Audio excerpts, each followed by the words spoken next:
Welcome everyone, join us today as we delve into the life and legacy of British rocker Reg Presley, the unmistakable voice and charismatic singer behind the Troggs. So let's dive in. Reg Presley, born Reginald Maurice Ball on the 12th of June 1941 in Andover, Hampshire, in England. He was zodiac sign Gemini. Reg was the youngest son of Grace, a cafe worker, and Ernest, a milkman and truck driver, with two older brothers, Eric, born in 1935, and Ronald, who followed nearly 3 years later. Reg's first public performance came in 1955 when he teamed up with a schoolmate from Andover Secondary Modern to sing Unchained Melody during the town's summer carnival. The applause sparked his love for performing. Initially, he tried his hand at the saxophone, but after struggling with it, he traded it for a guitar, a decision he later admitted was crazy since the sax was worth far more than the small acoustic guitar. He soon joined a group called the Incognitos, playing guitar. However, the band's nerves got the better of them during a local talent competition, where they performed in masks due to stage fright, leading to a disastrous debut. When Reg first picked up the guitar, he was drawn to skiffle, a genre blending jazz, blues, folk, and roots music, popularized in the UK by artists like Lonnie Donegan. After leaving school at 15, he continued playing in his group while working as a bricklayer by day. In 1962, Reg married Brenda, and they would enjoy a long, happy marriage with 2 children, Jason and Karen. Reg's musical career remained quiet until the early 1960s, when a co-worker, Howard Mansfield, suggested starting a band. Mansfield initially led as singer and guitarist, with Reg on bass. When Mansfield left, Reg hesitantly stepped in as lead vocalist, joined by Ronnie Bond on drums, Chris Britton on guitar, and Pete Staples on bass. The group, known as the Troglodytes, won a Battle of the Bands contest in Oxford in 1965. They sent a demo to rock producer Larry Page, who had success with the Kinks. Impressed, Page signed them to CBS Records, and shortened their name to the Troggs. The band's first single, Lost Girl, was released in 1966 without much fanfare. Around this time, Larry Page sought advice from New Musical Express journalist Keith Oldham to come up with a more distinctive stage name for the lead singer. To generate media buzz, Oldham suggested changing Ball's last name to Presley, and the new name appeared alongside the rest of the Troggs in the next issue of the magazine.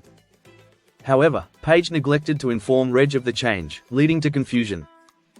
Furious, Reg confronted Page, mistakenly believing he had been replaced in the band. Larry Page then had the band release Wild Thing, a quirky song written by American composer Chip Taylor.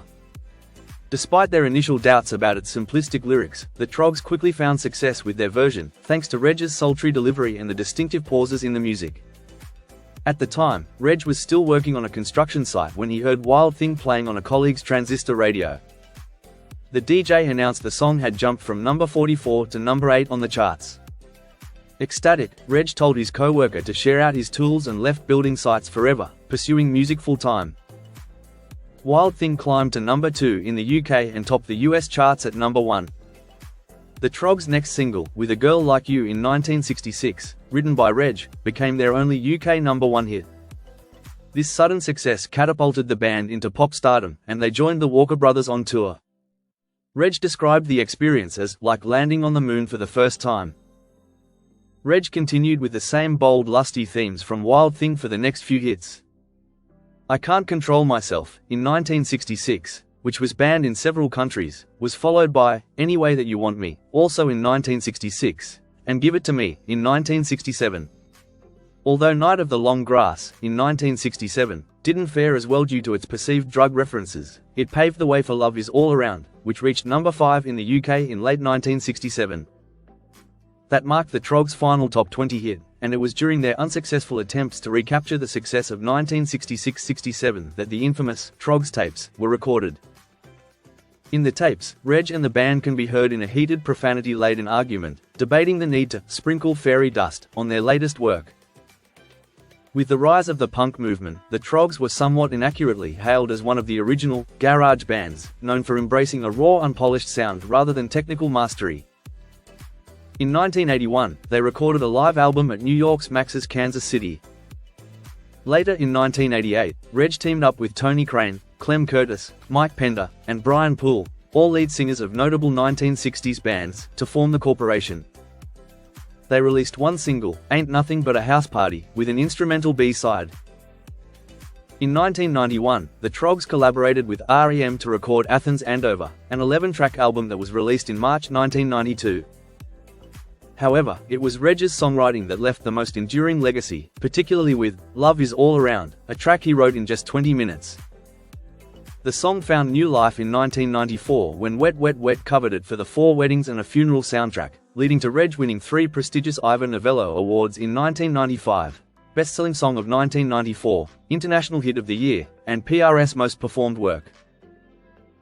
In addition to his music, Reg dabbled in acting, securing roles on both the big and small screen, including a cameo in Bob Dylan's film Hearts of Fire, and a part as a supermarket manager in an ITV Ruth Rendell mystery. In his later years, Reg used his music royalties to finance research into topics like alien spacecraft, lost civilizations, alchemy, and crop circles. He shared his findings in a book he wrote titled, Wild Things They Don't Tell Us, which was published in October 2002.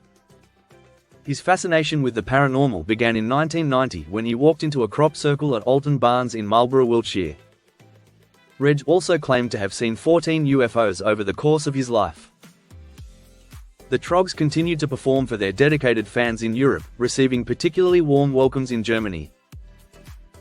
In December 2011, while on tour there, Reg fell ill with what was suspected to be a stroke, along with pneumonia and fluid around his heart. He had already experienced a significant stroke about a year prior.